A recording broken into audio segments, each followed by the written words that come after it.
As Prime Minister of the United Kingdom, I will never allow our union to be broken up. And if the First Minister of Scotland asks me for a second independence referendum, I will muster up my British politeness and I will say no. I promise you this, I won't provoke another general election in our country until we've got more young people to vote Conservative. We can't be the party of aspiration unless the most aspirational people in our country are supporting us. But there's another reason. Getting young people to support us is the best way to deal with the twin evils of socialism and nationalism. A Labour Party led by a man that has turned it into the most ruthless, dangerous, anti-Western, anti-British, hard-left cabal we've ever seen in British politics, and a nationalist party that is the most bullying, divisive, duplicitous, anti-business government that Scotland has ever seen. We must stop them both, and we will. Outset, where do you stand on the Barnett formula, the funding formula between Scotland and the rest of the UK? It stays. For how long? While I'm Prime Minister. Well, you're Prime Minister. What about the fiscal framework, which is up for renegotiation in 2021? Well, I will not do anything that jeopardises our union.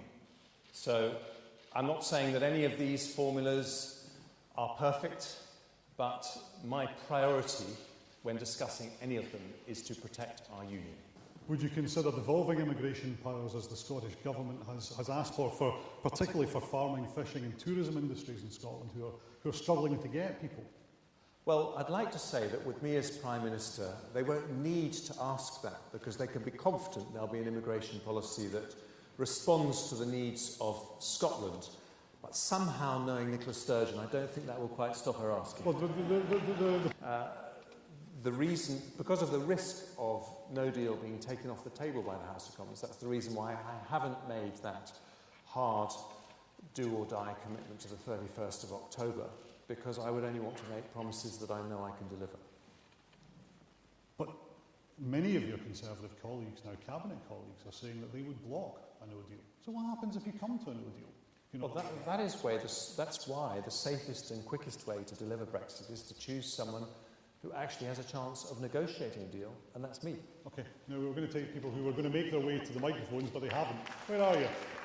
I have a policy that will help 1.5 million young people who can't afford a deposit at the moment get onto the housing ladder. And the way that we'll do that is by gifting them land that already has planning permission, so that the only thing they have to finance from their mortgage is the actual building of the house.